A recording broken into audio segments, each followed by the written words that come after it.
Good morning and welcome to the Daily Huddle. It is Tuesday, where I and Kathryn Sabol are hosts, and our theme on Tuesdays is around communication and relationships. And that is because we know that more effective communication builds better relationships, and better relationships build better business, better families, better community, and an all-around more robust life. So that's why we're here today on Tuesday. And I certainly miss my co-host, Kathryn Sabol, but we are going to dive into a topic that is near and dear to my heart. And I'm even going to share an excerpt that focuses on this topic from my book that will be out before the end of the year called Life Minutes. So the topic today is, how do we communicate? How do we communicate in the face of trauma? I have given this thought over the years. Not only how do we communicate, but how do we survive? And how do we, rather than survive, how do we thrive in the face of trauma? And I'll tell you what bubbled up this topic for me a couple weeks ago. I rarely turn on the news anymore in the mornings because it messes with my energy. I do what I've kind of trained myself not to do, and that's push away anything that sounds traumatic. But this particular day, I knew I hadn't looked at the news in days, and I wanted to know what was going on in the world, so I clicked it on. And it was the day that the ship that crashed into the bridge in Baltimore happened. And I listened and I learned, and I couldn't take my eyes and my ears away from this tragedy. And I'll tell you, I could have gotten up and turned off the TV and said, I don't want to hear this. But then I thought about now what we know are 6 people, most of them, if not all of them, migrated to our country to build a better life for their families. And there they were, working in the middle of the night so that they could send their earnings home to take care of their family. And so where my heart went was to their families. What a tragedy. This tragedy is not necessarily unlike other tragedies. They are in our face if we open our eyes and our hearts to them every single day. If we have the tendency to be an extreme empath, this could consume us. And so I've heard a lot of conversation around, compartmentalize, defend yourself, don't look at it, don't face it. And I have learned that for me, that is not the way to cope with trauma or tragedy. For me, the way to cope with it is to actually internalize it and believe that it will not keep me down, believe that it will make me stronger when I stand up again. This came to light recently when a client called me. This was just a week and a half ago. And she was going to be speaking in a school setting. And she called me the night before the talk. And she said, Tara, I need your help. She said, there's been a tragedy in this school. And a 13-year-old girl has lost her life. And I'm supposed to speak to all the students tomorrow and all the parents. And I don't know how to respond to this. How do I react? Do I just pretend it's not there?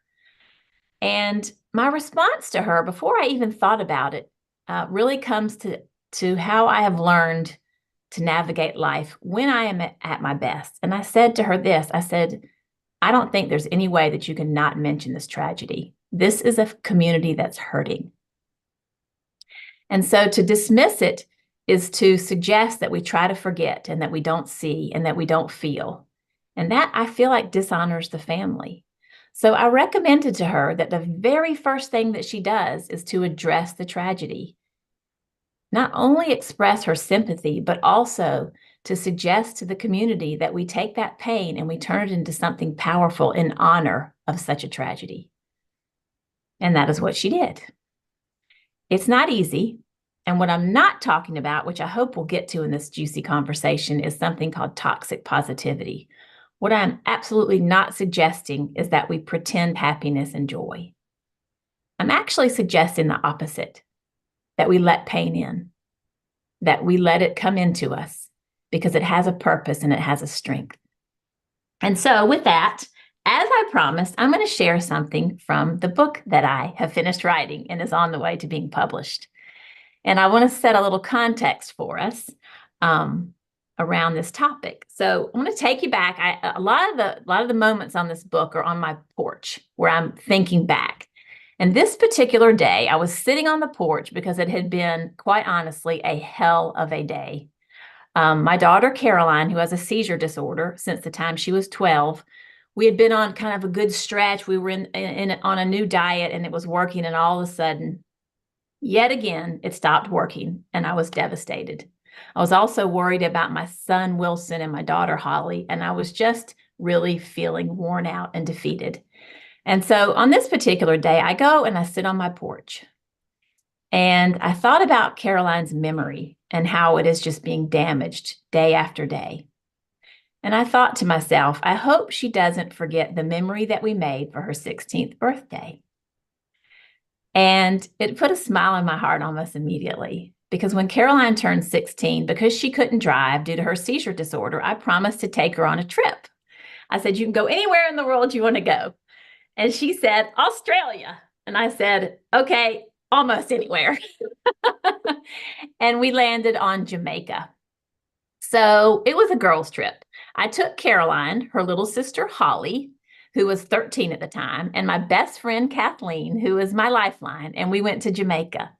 And I sat on this porch, and I remembered, and I want to share with you part of that memory.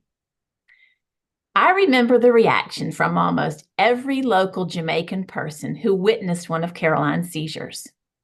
They all had the same advice, which consisted of Plan A and Plan B. Plan A was, oh, she has the fits. She needs some ganja, man. I can get you some ganja, man. Can she smoke? At this moment, I would look over at Kathleen and then Holly. Kathleen would answer first. No, man, she can't smoke, but I can. And then I would have to assure Holly, no, Holly, we are not buying marijuana. And then the confident Jamaican always had the same option B. Then give her the shoe. Yeah, man, put a shoe over her face when she has the fits. It will stop them. I kept questioning this remedy with disbelief. I kept hearing it. Put a shoe over her face? Come on now. But the native Jamaicans always insisted, yeah, man, it has to be her shoe. If she has a fit, put the shoe over her face. She will come out of it like straight away. The week in Jamaica flew by. Even though I was on constant alert, protecting Caroline from getting too much exertion or standing in a dangerous place if she were to fall, it was easy fun. The seizures had been mild. Caroline and Holly seemed to gel, which was rare, and having Kathleen there kept me feeling not alone and always anticipating laughter. On the last night, the resort hosted a big dance party. Dancing, something Caroline, Holly, and I all love to do. The banquet hall turned dance floor was pulsing with beats from the 80s to the present. Feeling the music together with my girls and Kathleen made my whole body feel like it was fueled by love. I danced with a smile so big it could have cracked my face. I never took my eyes off my girls. Their smiles pierced my skin. I glanced at Kathleen and there it was again, love. She saw her friend let pain sit its ass down in the basin of her soul. And there I found room to be completely filled up with the joy of this moment. I thought to myself, if Caroline gets too hot or out of breath, she will have a seizure for sure. That's a fact. But right now, she's having fun, real fun, and we're taking it. I've learned it's the only way I know how to live, all in. And so we danced with all our might. No one mentioned leaving the party early or taking it easy. We all just knew it was time to dance.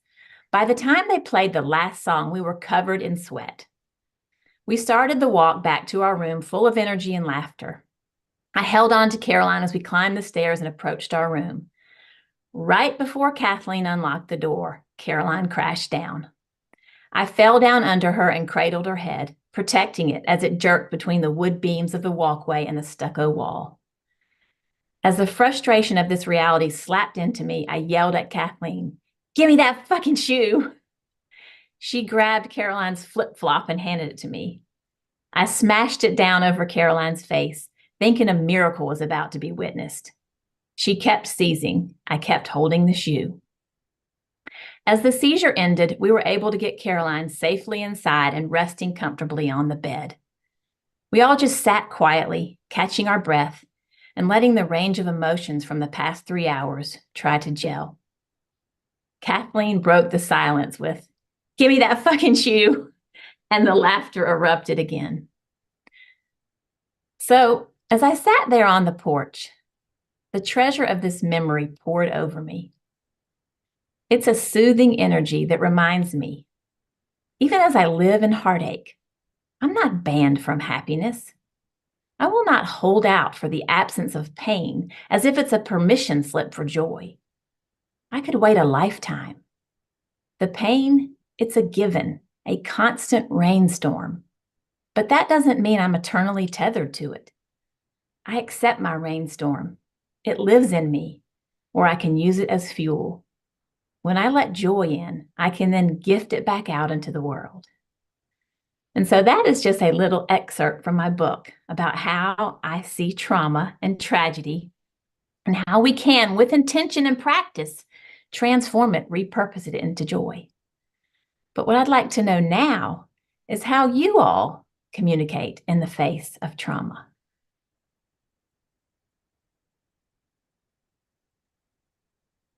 Thank you, Shiva. I will not hold out for the absence of pain. That's beautiful. Michelle on her iPhone. Go ahead, Michelle. Good morning, Daily Huddle family.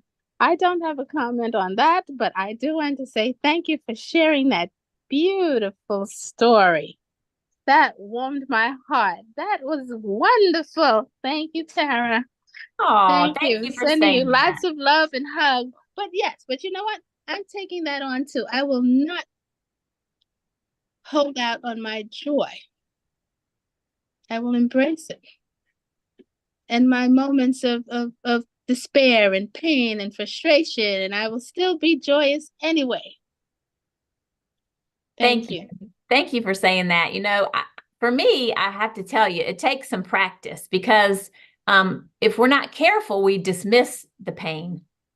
And so I want to be really focused on the fact that we have to let it in and believe that it will not keep us down always. We have to allow ourselves to feel pain. And I know this personally because I've fought it off for years with caffeine and nicotine and sugar and cardio. So But I was right there in Jamaica with you as you were telling the story.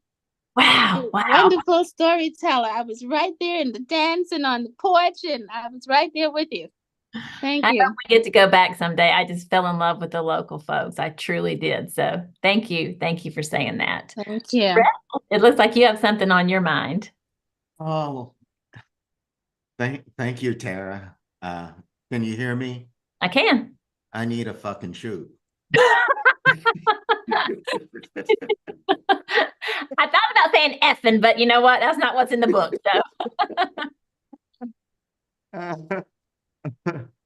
So, I'm like every other human being. When pain comes, my immediate reaction is to try to avoid it at any cost. And so to try to get shoes to soothe it, maybe not ganja, but a little rum to soothe it. So I'm discovering in this conversation how much I could pretend that I deal with the pain head on. But the way I deal with pain is by looking for things to make it go away. Mm-hmm. And in particular, my country, Haiti, is going through a lot right now. And I'm seeing something I've never seen before. Like I have conversations with people creating what would be an environment where Haiti could come out of the conundrum that it is. And I'm now seeing that, oh, that's the equivalent of the shoe. like I'm doing those things to avoid feeling my sadness, to avoid dealing with my own resignation. And I'm hearing not the permission, but the calling from you to say, hey, you can have them both, Sorrel. Do what you're doing, because that's what you're going to do anyway. And let the pain in. Connect with the people who are, fighting for their next meal, without hope that their children will ever have a future, that dealing with things that I can't even fathom. And Absolutely. And I'm now connected to that pain, and I'm enjoying that connection. Thanks to you. Oh, thank you for sharing that.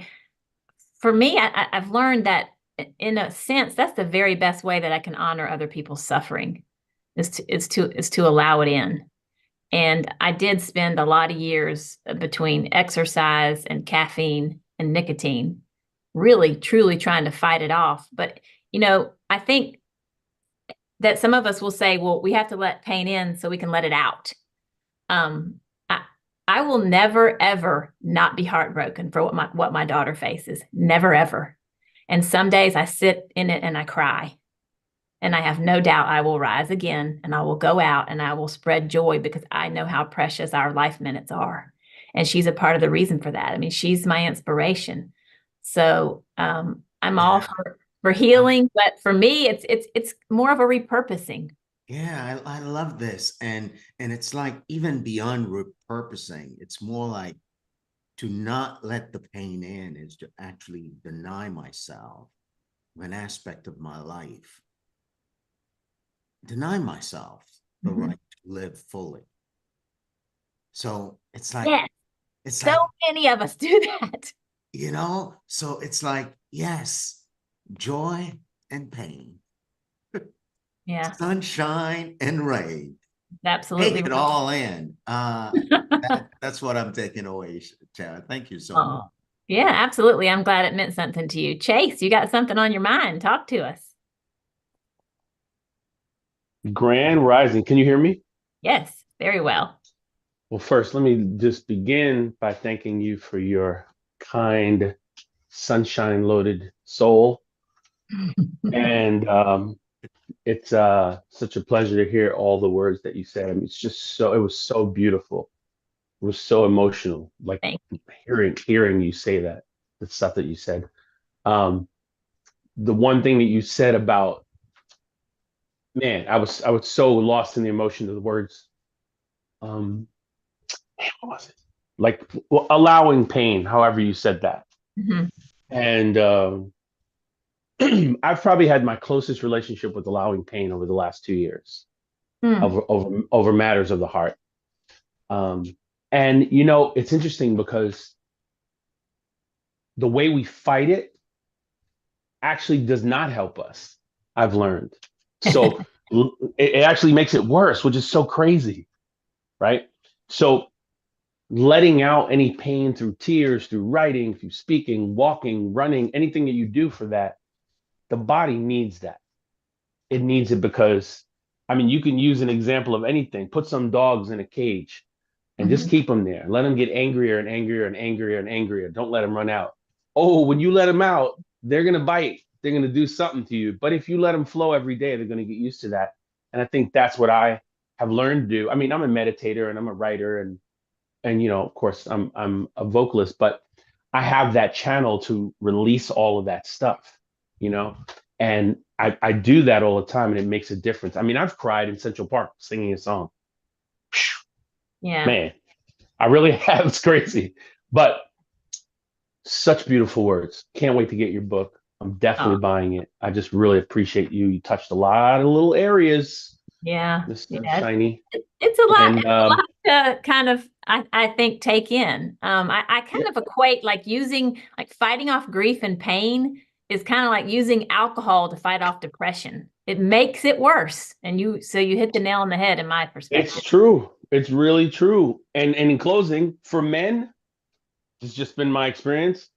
Most men are not taught or championed to let hurt go or whatever. We've talked about this a while ago in another one. They're like, oh, be tough, hold it in. You're a man. Get this together. And I'm telling you, the strongest men that I've ever seen in my life are those who actually let it go, who actually show you stuff, that when it's paining them, when it's hurting them. And it's such a flip flop. It's such Yep. a opposite way of what I think is being taught. Anyhow, have a great day. Thank you so much. Thank you. I love that you brought that up about men. I heard a man say one time, I think he was a minister, and we were at a funeral, and he said, I never will apologize for my tears, because if I don't let them out, I will take this pain out on somebody else. And I thought, wow. So, good morning, Shiva, ray of light. What's on your mind? Hi, good morning. Oh my gosh. Oh, my heart. I was just putting in the chat really quick, a book I'm reading. I read over and over and over again. The Will to Change Men, Masculinity, and Love. And it actually speaks to that very thing. And one of the things the author Bell Hooks talks about is how very early on, starting as boys, men are disconnected from their own humanity. So as a result, it causes a lot of men to be disconnected from the other outsider, woman, children, whatever is humanity. And it's a really, really beautiful book. So I just dropped that in really quick. But I'm so grateful for you sharing what you shared. It just landed exactly as I need. In the past, for much of my life, when I would go through pain, different things that I experienced as traumatic. Someone else might think this is lightweight stuff, but I would collapse. I would become okay. So I'm a responsible person. If I have something on my schedule and I told someone I was going to do something, I'm going to do it. But when it came to just those deeper, meaningful commitments, I would just collapse. And then here recently, it's like, here it is. I'm on the brink of, like, I'm about to launch a program. So many good things are happening in my life. And I'm also dealing with some things that are deeply, I want to say traumatic. It's more so moving through stuff like painful. And just within the last 24 hours, I felt the part of me that wants to collapse, right? I'm going to take care of what's on my schedule. But when it comes to those deeper commitments, so when you said that, that line that I caught where you said, I will not hold out on the absence of pain. And I don't remember exactly what you said afterwards, but I know it was something along the lines to experience joy, and I think it was as pleasure. a And that's just, permission slip for joy. Yeah. as I put that, I'm like, oh my God, okay, spirit, okay, divine. So that was just particularly the way that you said it. It just reached me in a way that I'm so grateful for, and I need it because that's what we want to do as humans. And myself, speaking of myself, I'm like, when I feel better, this. But I'm like, my life is evolving and amplifying in so many wonderful ways. This is not the time to collapse. And there's a part of me that just wants to. I just want to cry at least for a good 2 weeks, and then I'll be okay. Yes. But I'm committed to what I'm committed to. So thank you. Oh, thank you for sharing that. I used to have an insecurity that people in the community, I knew that they knew what I was going through. And even if I thought I could have a moment of rest or pleasure or laughter, that they were probably like shaking their head, like if I was her, I could never smile again. And but since then, I think back to one of the promises I made Caroline, and that's that I would make her suffering matter. And I think that anyone that might be suffering on this earth, which brings us certainly out of my trauma because we've all faced it, and mine's no different than anyone else's, the very best way that we can honor it and make it matter is to bring joy from it. And I don't say in an instant, but over time. But what we tend to do, and I think even as parents, it's that old adage, quit your whining, children are starving in Africa. It doesn't It doesn't minimize the fact that that child might be in pain in that moment, because there's worse suffering in the world. There's always worse suffering in the world. And I truly believe it is our responsibility to bring good from suffering. I have just one more little recap to this that I would love to share, and then we can close this conversation out unless someone else has another topic. Interestingly, close toward the end of the book, I have another memory, and this is just a little short clip of a memory.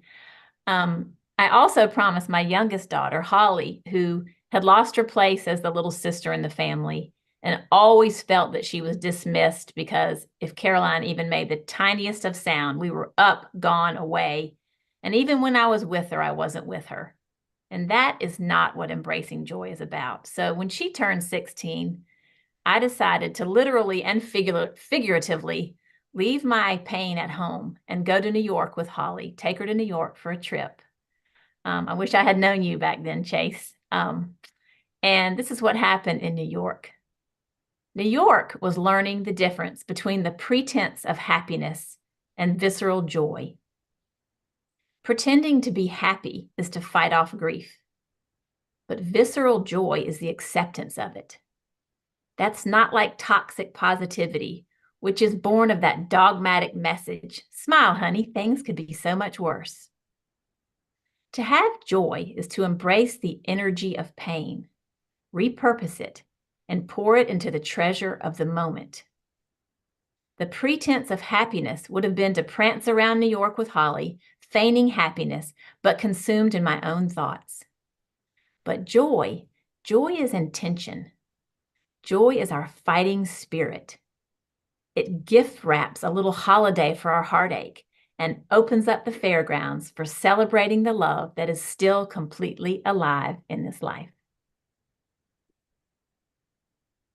So if we don't have any other comments, I'm going to bid us goodbye, and hopefully we can take any trauma and any suffering that we witness or that we face and take it out into the world.